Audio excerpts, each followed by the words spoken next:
Hey guys, how you doing?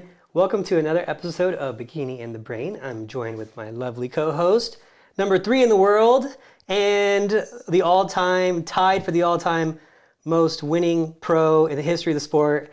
Small intro, Ashley Cotwasser. Hi everyone, hello. I love that intro, thank you. That was a good one. I just thought of it off the top of my head. Yeah, that's really good. Easier for me to say it than it was for you to do it. Yeah, true. So, I'm a little coffee today, guys, so sorry about that.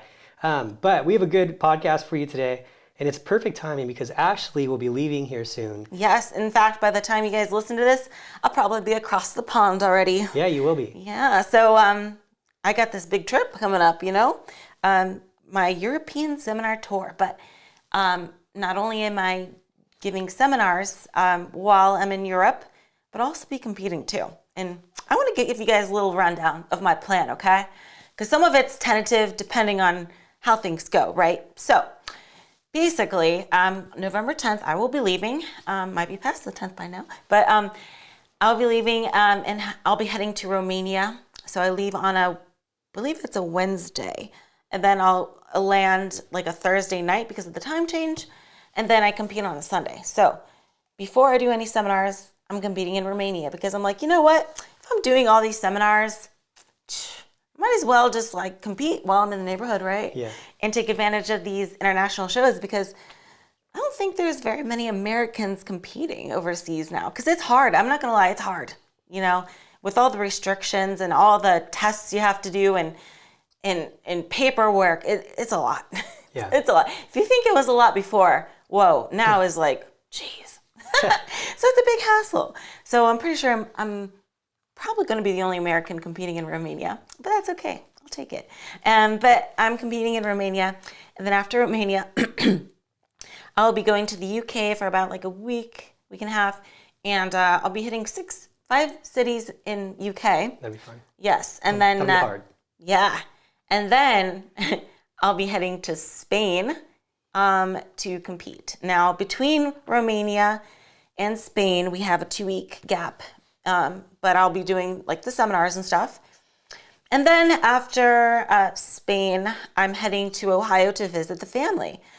And I did that because, I'm going to be arriving in on the East Coast anyway. So I'm like, I don't want to. If it's 4 hours off my flight time, I'll do it. You know what I mean? But I'm going to be visiting my family in Ohio. And I was like, well, you know what? If I just drove 4 hours from Akron, Ohio to Toronto, I could compete in the Toronto Pro because it's less than a week after, it's like 6 days after Spain. And that's going to be dependent on how well I'm able to maintain overseas. And that's kind of what we're going to talk about, things to navigate and to things to prepare for and to think about. And then after Toronto, I might do Georgia too. Since I'm on the East Coast anyway, I'm like, well, you know what? If I just did Toronto and then like right below Toronto, if you go down far enough is Georgia. So, and that's a week later. So why don't, maybe I'll do that too. And that's the last show of the year that I could possibly compete in because the only other show this year would be the Vancouver Pro, but it's only Master, so I can't compete in that show. So that would be my last chance to get another W maybe. So yeah, that's my plan. So just to recap, Romania and Spain are for sure. Already signed the contract, ready to go. Tanning's booked, everything's booked.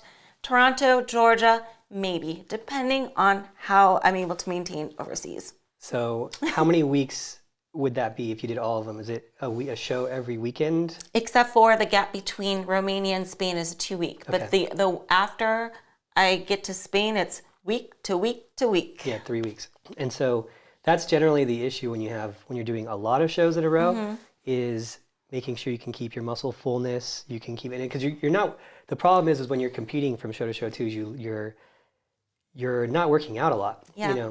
Especially because the last week before a show, you're not like pushing crazy hard. You're trying to like reduce inflammation, and then the last like 2 days before the show, you're not working out sometimes at all. Yeah. So and I'm going to lose literally days. Because I'm traveling. My flight, for example, my flight from here to Romania is like a 20-hour trip. You know what I mean? Yeah. So depending on when I land, if I land at like midnight in a certain city, it's not like I can do anything. So with you guys competing and with you guys, this kind of I think is a good episode for everyone who travels and for people who want to compete in different places.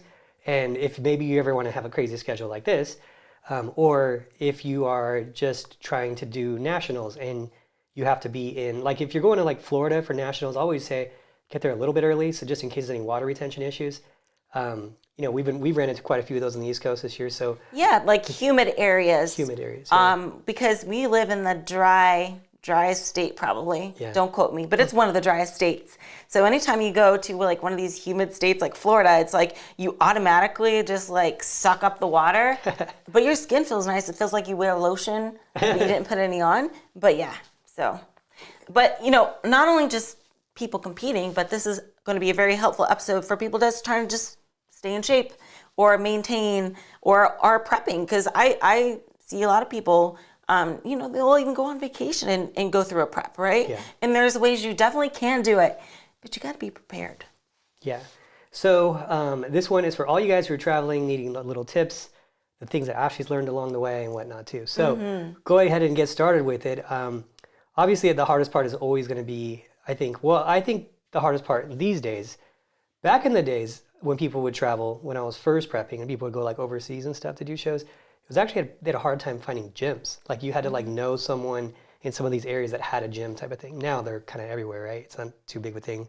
They're in all the hotels, they're everything, right? So, but now it's food, and I find that different areas, people have a really hard time with like European areas like Italy and things like that, where you don't have the same type of breakdown of food portions that they do in the U.S. It's not so much protein. It's more fattier proteins than it is lean proteins. Like Or things like salty. that. Yeah. And when I went to Sweden, all their meats were salted. Oh, wow. Yeah, so how do you get around that? What are your tips for the food and how is that all? So there's going to be a big difference between international travel and domestic. If it's domestic travel, this is what I would do. I would pack food for a few days, like 2 or 3 days. I wouldn't say pack food for an entire week because if we're honest, sometimes those hotel fridges, they don't hold up quite like a real fridge. Yeah. You know what I mean? Because they're meant for just cooling beverages. So I wouldn't push more than like 3 days, but freeze everything. And also what I like to do is, I'll just get like a cheap cooler or an insulated bag or something, put all my food in plastic baggies, Ziploc, already portioned out, already weighed out, and then freeze it with ice cooler bags. Or you can also do water bottles or tea bottles or your favorite beverage that isn't carbonated. And what that can do is it acts as like a big ice cube, and then when you land, you have something to drink. Hey, it's like you're getting some more use out of it because sometimes, that's another thing is like when you land, you're probably dehydrated and stuff, and you don't want to take the $8 water bottle from the hotel, right? Yeah. The one that charges you. So if you're flying domestically, it should be rather easy. And also, you can also do a meal prep service like Trifecta. You can order your food to get shipped to your hotel room, which is nice and convenient, as long as you have a place to store it. So make sure your hotel has a mini fridge, Yeah. And let me tell you about the most handy thing that you could use for travel. It's called a Hot Logic Mini, and basically it's like a portable lunchbox that you can plug in anywhere, and it like heats up your food. So you can even use it like on an airplane and everything, so you don't have to eat your food frozen because, at hotels, sometimes the microwaves are not in use or not available to the athletes, or maybe they're on a certain floor but you don't want to go down there 6 times a day. So I usually just bring the Hot Logic Mini, or I will bring like a miniature George Foreman grill, or even my little mini skillet thing that holds like 1 cup of food. I think it's such a cute little thing. But all these products are handy. But if you are heating it up in something like the mini George Foreman grill or the mini skillet thing, just make sure that you are heating it up in the bathroom. And I know that sounds so silly because it's kind of like, why would you cook food in the bathroom? Well, here is why.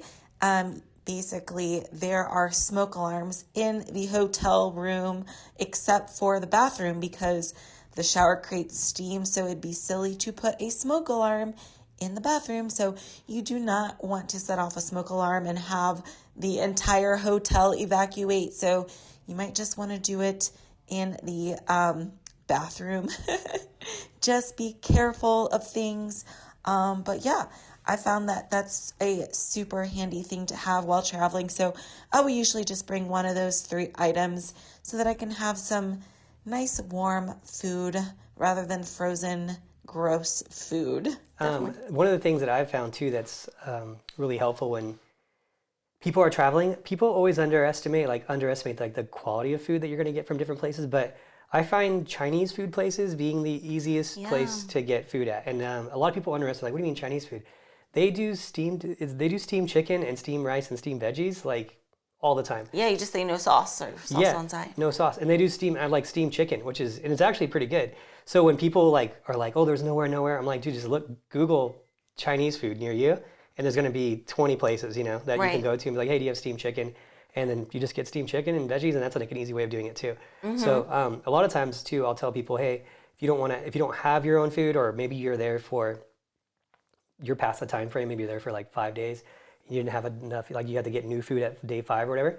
I just say go to a grocery store and get the rotisserie chicken, get the breast of it, and then again Chinese food place and get the rice. And it's pretty simple to make it work there too. Absolutely. So that's really helpful in the U.S. at least. Oh yeah, definitely.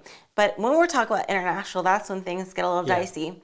Because here's the thing: I actually know of someone who got fined for bringing in meats and produce. Really? Like their prep stuff. They were a competitor. Yeah. So it's the thing. It's a definitely thing. That's crazy. And the thing, because you can't bring in. Would you like meat and produce coming in from other countries? I don't know. That could be a disease waiting to happen. These days, I don't want anything coming from other countries.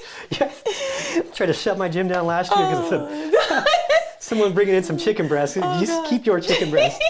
I'm done with this. Oh yes, but customs will check for it, and it's kind of like you could get away with it, but then again, there's a chance you couldn't. And and the way I think of it is like, not only would you get fined, which is probably like, I don't know, a few $100s, but you'd probably have to sit in some sort of room and fill out paperwork, and it's just like a hassle, right? So when you land, you have to fill out like this form saying, I am not bringing in any meat or produce or stuff. Although I kind of, and I'll get to it in just a second, it gets a little blurry with some of those rules, right? And what I mean by that is, what about prepackaged stuff, right?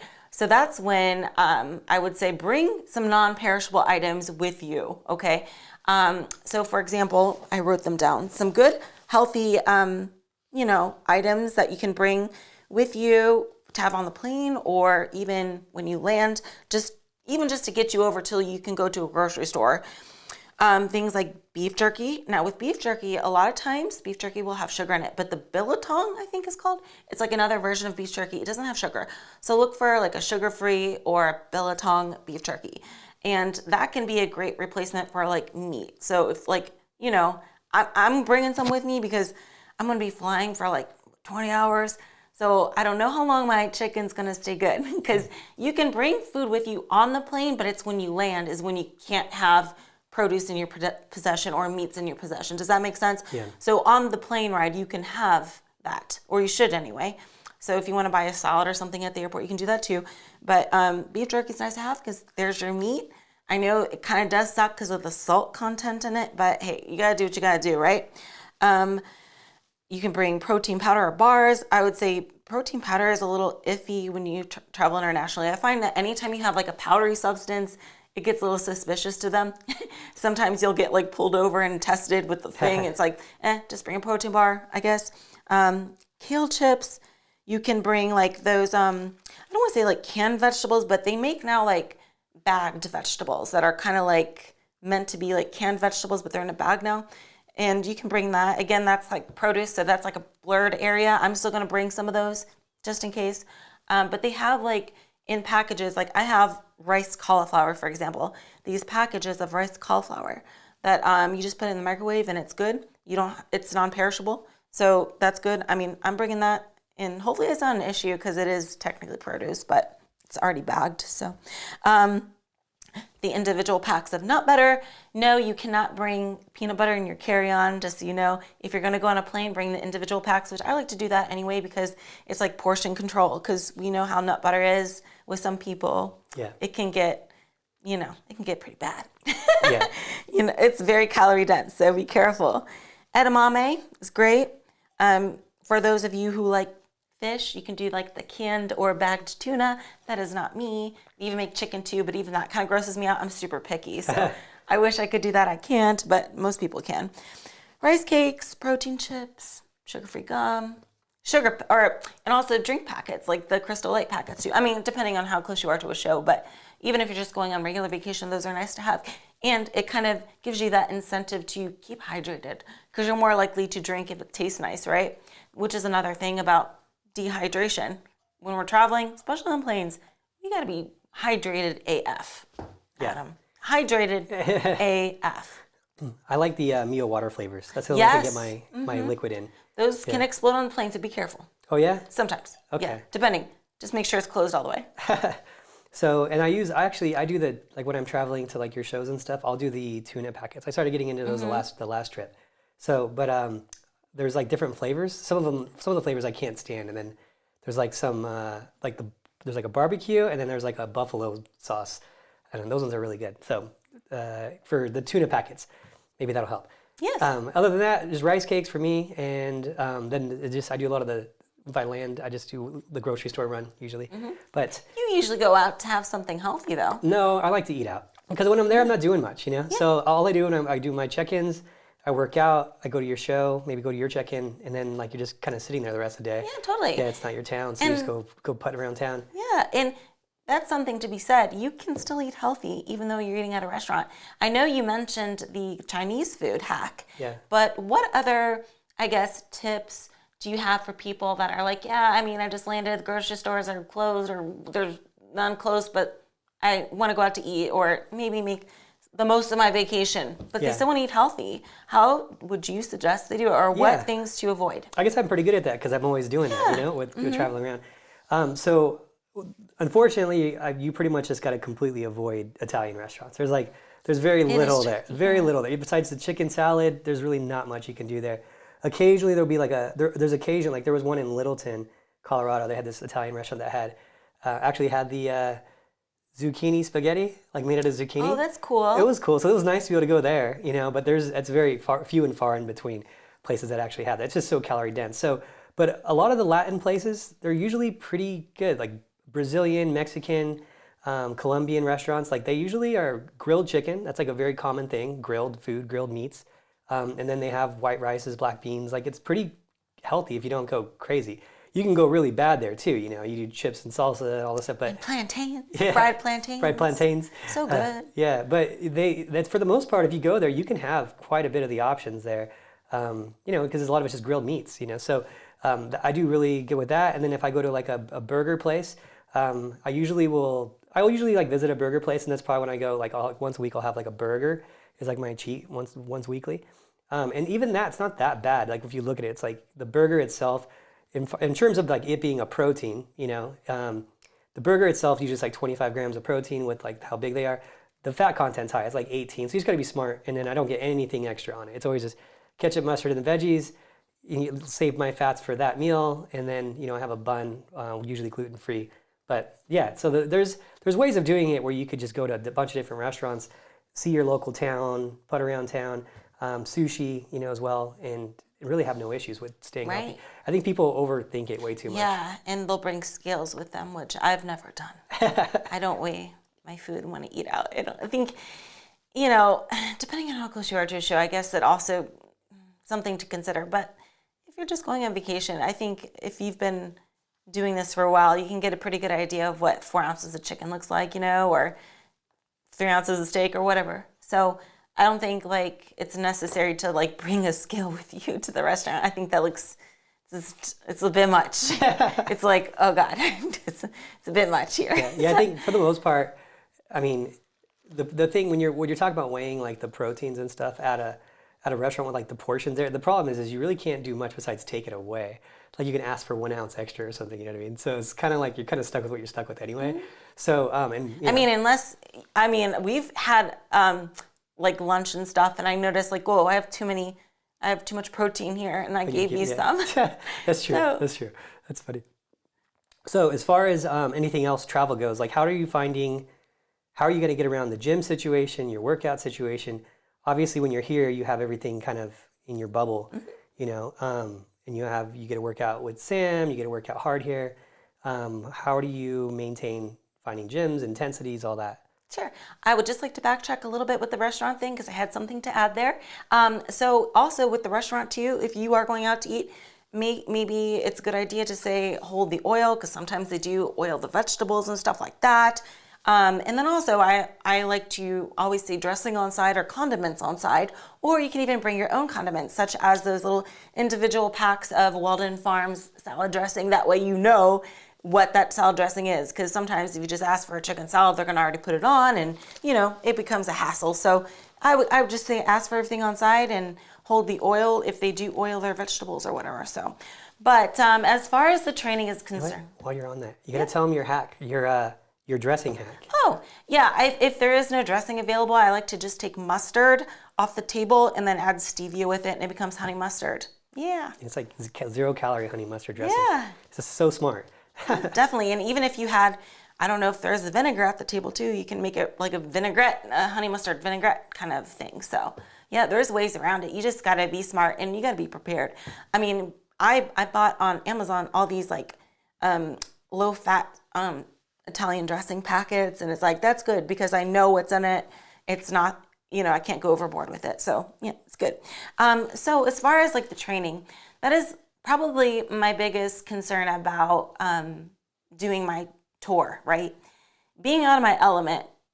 I think that if I were to take a guess, I'll probably eat less while I'm over there because I'm going to be so busy. I'm going to be on my feet and I'm not going to have like snacks just laying around, right? I think I'll eat less. I think my calorie consumption will be less, but I think my workouts will be less intense because one, jet lag. It can definitely mess with you, and lack of sleep, it can make your mood crappy. And if you have a crappy mood, you're probably not motivated. If you're not motivated, you're probably not pushing it as hard.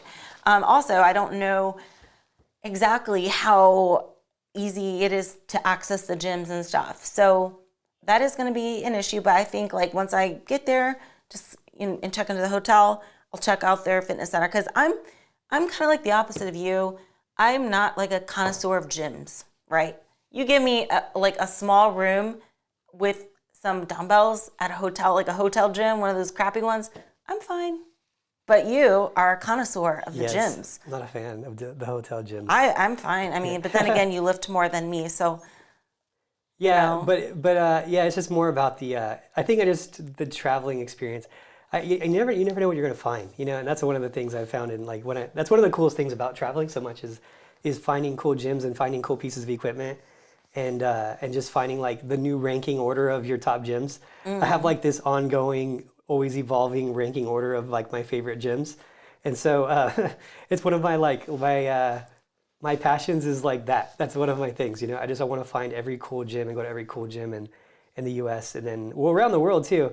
And then find like all these little hidden spots, But my ranking order of gyms really hasn't changed that much. That one gym in Atlanta. Conscious Prep Center first. What's second? So what? That one gym in Atlanta, it was called like Crazy House. I think it was a weird name. It was like Crazy House or Madhouse gym. It was at the Atlanta gym, but it wasn't in Atlanta. It's like really close to Atlanta. That gym. If I compete there, you can go to that gym again. Yeah, and it had. It wasn't even like. It wasn't the gym itself. The gym itself, there's not like great energy there because it's so big. It's like too big. It's so big. But it has 500 pieces of equipment, 500. And the guy who owns it, he's just a total, you probably want to call him like an equipment snob, Like he is how I like finding different gyms and how I like being a perfectionist with like my stuff. He's like that with equipment. And like he has to have the best equipment. It has to have every piece, and he's like it's like a hobby of his to locate pieces that you can't find. And like he has all this really really old stuff and all this really new stuff. And like if you grew up like I did, like lifting weights since I was really young, you saw all the equipment that he has. So he has all this really old stuff, and there's like some machines that are there, and you're like, oh man, I remember this machine. This is like the best machine for leg extensions, right? And he has it, and he's like, oh, I remember this machine is like the best for like, and he has like 6 of them. It's crazy. He had like just as an example of how excessive it is, he had like, I don't know, probably like 8 dip machines. Like, who has 8 dips in one gym? Like, so the gym is awesome because you're never gonna have to worry about a machine. What's really funny is Paul Ravella. He was there at the gym, and it was I didn't know it was him. He was like wearing a hat. He had headphones on, and he was just trying to be funny. And I was like on a chest press, and there's like 10 chest press, like the same machine. And then he's like off to the side of me, and he's like, hey, how many sets you got left? And I was like, seriously, guy? Like, there's 10 of the same machine, like right next to me. You know? I didn't say it, but I was like, oh, like I just was thinking it. I was like, 3 more, dude, like 3. And it was Paul, and then I was cracking up after I realized it was him. And he's like, dude, I'm messing with you. There's like 10 chest presses. And then like I saw it was him. It was the funniest thing. Yeah, that gym is pretty awesome. And then Metroflex Long Beach is always going to be one of my favorites, just because of the like the energy of that gym. So, but that, if you're ever in that Georgia area, like you want to get a good workout in, that place is this. You're never going to run into any issues with supersetting machines. You're never going to run into any issues with the gym being too busy. There's just too much equipment for it to be busy, you know? Well, that makes me want to compete there even more because I want to make sure that you get a good workout at the good gym in Georgia. Yeah, that gym is cool. They have it's motivation for me. Really weird like equipment there. Like you would look at it, and some of the stuff you wouldn't know how to use it because it's like so old, you know. And then they have like brand new stuff, and then they have all this in between stuff, and they have machines there that most gyms, like my gym, I couldn't have some of these machines because they're so big. Like there's a couple pieces that are like could fill up this room almost, like maybe half the room, and but they're just like they work and they're great. So it's just kind of cool. It's just different. It's like going back in time and then having just everything available. He's like a collector. That's what he is. Yeah, he's a collector of equipment. Yeah. That's what I would say he is. Awesome. So, yeah. Yeah. You know, I think like it's always nice to have like a travel buddy. I mean, most people do travel with someone, which I have a travel buddy. Kara from Angels is going to be my replacement pageant mom since she can't come. But, you know, it's good to have conversation with your travel buddy. Like, hey, keep me accountable. Hey, let's work out every morning, you know? That way, if you kind of put it out there and you let your travel person know, hey, they can make it happen for you too. Even if you're not feeling like it, it's kind of like they can at least hold you accountable and be like, no, actually, we're going now. So I find that that's super helpful. And if you're traveling with your family, just let them know, hey, I still got to work out. I'm going to work out in the morning or whatever. Which another point is, I would recommend everyone working out first thing. That way you get it out of the way and you can enjoy the rest of your day for your vacation or whatever, or walking around, travel, you know, what you're there for, right? So I would suggest obviously getting it done ASAP when you wake up. And I think another thing that people don't realize when it comes to like cardio, if depending on what you're traveling for, if you're traveling to go sightseeing and to enjoy yourself on vacation, you might find yourself walking around a lot, which is a great form of NEAT, okay?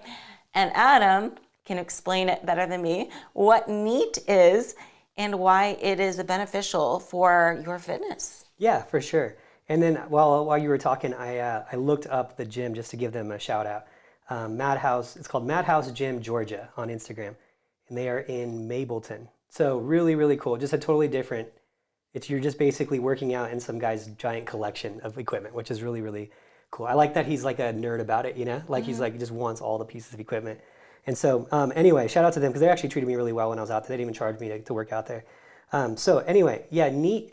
NEAT's kind of a cool thing. So NEAT is called, so it's NEAT, but it's non-exercise activity induced thermogenesis, right? So basically means you're burning calories from not exercising.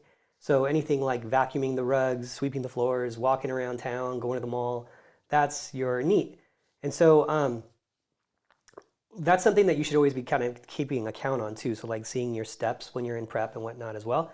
And it's actually funny because they've actually found that when people do a lot of exercise, like a ton of exercise, their body will get kind of tired and you'll have the same net NEAT at the end of the day from people who were just dieting regularly and not exercising excessively, who would actually end up having more. It's kind of crazy. There was a couple of things like that. So basically what they're saying is, if you gave someone, let's say, an hour and a half of cardio a day, and you gave them, and they're on a hard diet, and you gave them an hour and a half cardio a day, well, that person, they kind of don't do anything else besides that hour and a half of cardio a day. And so their total NEAT at the end of the day ends up being the same had they have done just 30 minutes of cardio a day, because they're so tired that they're not gonna go do those extra activities. They're not gonna go walk around. They're not gonna walk their dog as far. They're not gonna do these things. So, it's little things like even just laying on the couch versus sitting up on the couch. You burn just a slightly less calories. So like things like that. So that's what NEAT is. And so when you're out there, and you're sitting on a plane, obviously your NEAT is very low. It's crap. Yeah. So you got to make up for it by exploring town and walking around. And if you get stuck in a hotel, your NEAT gets lower, and you're going to be there for a while, so it could really add up, So. Yeah, well, I think I'm actually going to be on my feet a lot as soon as I get off the plane, because I'll be doing all these seminars and posing for a few hours. Yeah.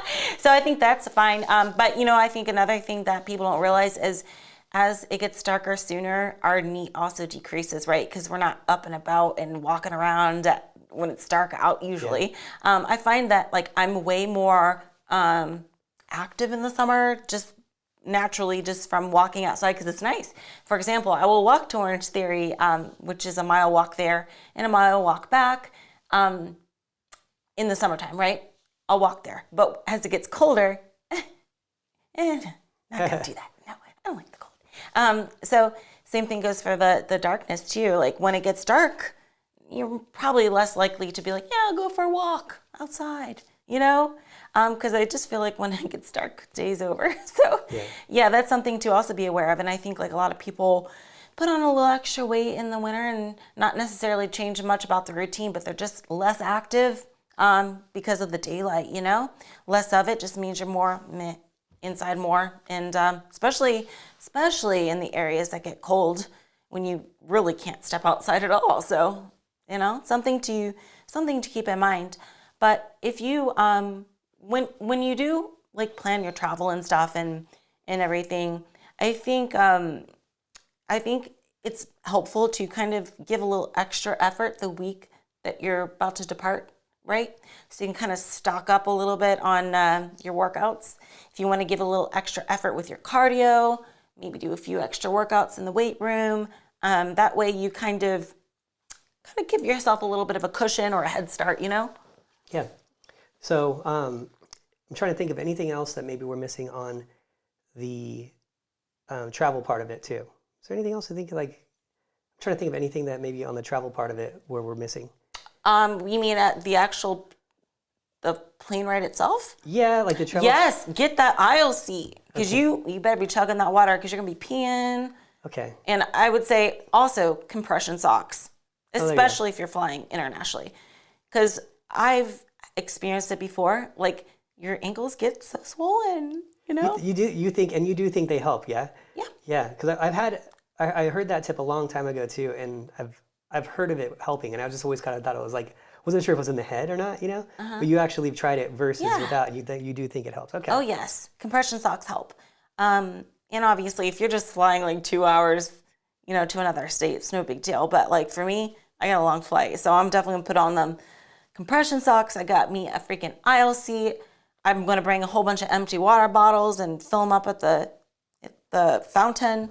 How important is it to stay hydrated on a plane? And is water retention in the ankles or anywhere else kind of due to a lack of water, or what's your thoughts on that? You know what?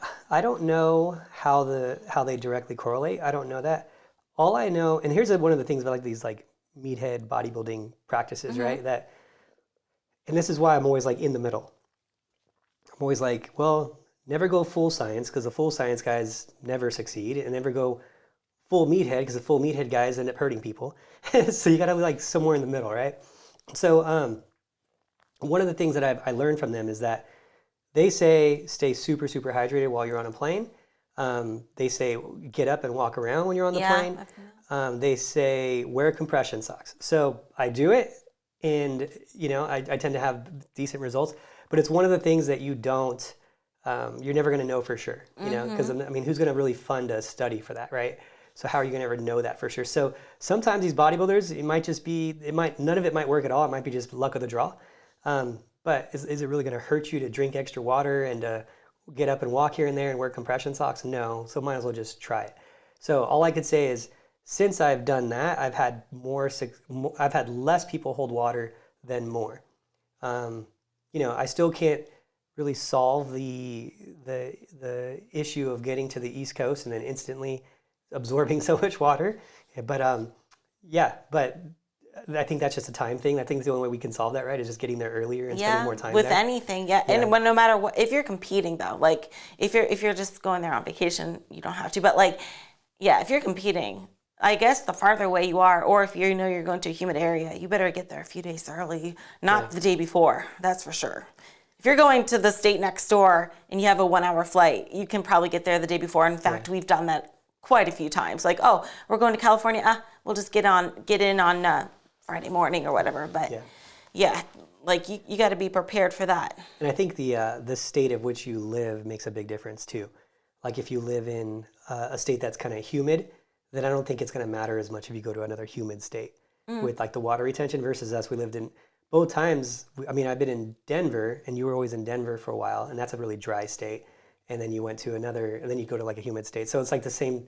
Now we're going from ultra dry state to, you know, wherever. So I think that matters too. But also you got to keep in mind the time change thing. That could be another thing. Even if you are going to a similar climate, if the time changes like 3 hours off or whatever, or, you know, I don't know how humid Romania is, but I know that my sleep's going to be messed up for a few days. Yeah. So it's nice to have a little bit of that just to kind of catch up on sleep and get more regulated with your sleeping pattern, which is something I've struggled with. I've been doing good with my sleep lately, though, but it's something I'm like, oh, let's hope I can get some normal sleep hours over there, because it's just going to be, my body's not going to know what day it is. So it's going to be an interesting thing. I used to compete overseas all the time. And it's like, it's kind of fun to have like a little extra challenge along with it though. You know what I mean? Like, oh, nobody's going to Romania to compete. Psh, give it to me. I want to try. Let's do it. You know? That's a pretty tough challenge. If you were able to do all four, that would be pretty tough. Oh. Yeah. Yeah. Well, just because you said that, I probably will. Well, it's tough. That's a tough one. Yeah. It's to do all four and to maintain a top physique. That's gonna be a tough one because of the travel. Not because of, if they're all in the U.S., I think it'd be very easy. Yeah. I don't think it'd be very easy, but it'd be easy enough for someone like you at least. But with the travel, that's gonna be tough, man. But I think you can do it. It's just gonna be tough. Yeah. It's just gonna be. I think it's like I'm afraid to be out of my element. Right. I have my routine I do every day. I wake up, do cardio, I come here, I do the client check-in, like, you know what I mean?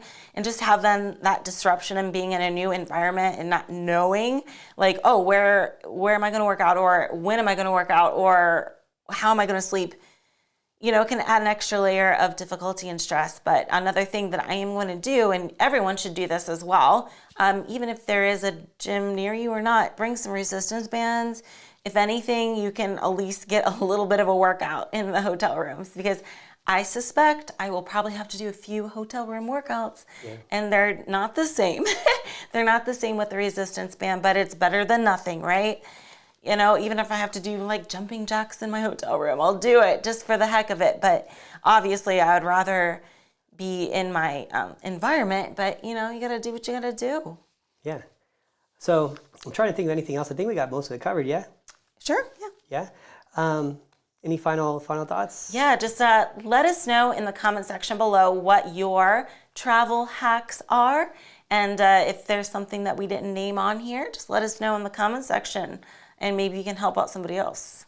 Yeah. Anyway, thank you guys so much for listening. We'll talk to you next time.